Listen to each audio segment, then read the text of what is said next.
What's going on, Husker Nation? Brandon Holmes here, one half of the Blue Bloods College GameTime YouTube channel. A place for the fans, by the fans, dropping fresh college sports takes all the time. So make sure you hit that subscribe button right here below and follow us on all our social media handles. Love interacting with you guys. Nebraska.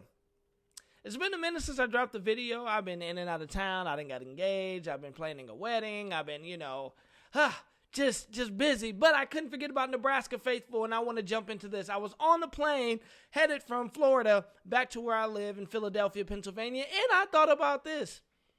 I've covered a lot about Nebraska, but it made me think about who is on Nebraska's roster right now. We're not talking transfers, just guys that are being homegrown, guys that have been recruited directly straight to Nebraska, that if they turn a page in this upcoming season, that they can flip what happened from Nebraska last year from 3 wins into more wins and becoming ultimately bowl eligible this year, which I think Nebraska's ceiling as a team is an 8 to 9 win team this year. I have a couple key guys. I believe if they can turn the corner, man, Nebraska's really going to put some teams on notice this year. One of the first guys I want to talk about is big man Casey Rogers, defensive lineman, 6'5", 295 pounds. Had a good year last year. Listen, 17 tackles, 3 tackles for loss, half and 1.5 of a sack. Now, people are going to say, Brandon, why is that a good year? He did that on only 7 games. He was injured in fall camp. It kept him out of the first 5 games of the year, and he was able to do that production over 7 games from the defensive line. Do not be shocked if you see some of those numbers double. I expect Rodgers to have somewhere around 30-odd tackles this year, probably right around 5 to 6 tackles for loss, and expect him to at least give you 2 sacks this year, which would be a big step up, big production from the defensive line position. I like what Casey Rogers is bringing to the board. Big body up front. I think it's going to be great. A guy I'm really excited to see what he does this past year is true freshman Marcus Buford. He'll be a sophomore this year. Listen, the guy played a lot. He's one of the few true freshmen that played last year. Played a lot of special teams, but I'm excited to see what he's going to do, how he's going to step up probably as a full-time starter this year in the defensive backfield. A 5'11" kid out of DeSoto, Texas. With the talent that he had to break, even though he played a lot of special teams, it showed that the coaches trusted him enough to put him out there as a true freshman. Also got some run against Fordham, got a little run against OU. Looking for him to have a big offseason and be pretty much a starter coming into the back half of the year. Excited to see what he's going to bring to the table here. Another guy I think that everybody has been kind of clamoring about as far as Nebraska fans is offensive lineman. And this is a guy I think is going to be a big-time playmaker.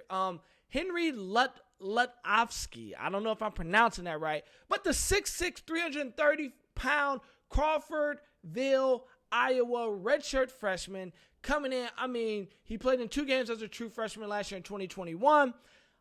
The big thing for that was he got to reserve his redshirt status, but he's a big-time body. And now people would say, well, if he was so good, why didn't he play? It's very rare that true freshman linemen really play and give up their redshirt.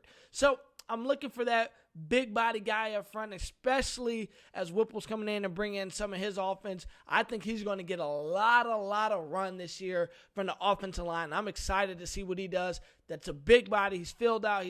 This would be 2 times in the weight program. Excited to see what he does now after a full off season and full-time summer workouts. I think it's going to be a big time get there for Nebraska and what he's able to do in production-wise up front and plug up some of them holes that have been plaguing Nebraska, which is from the offensive line. Now, this is the guy I'm most excited about. This is why.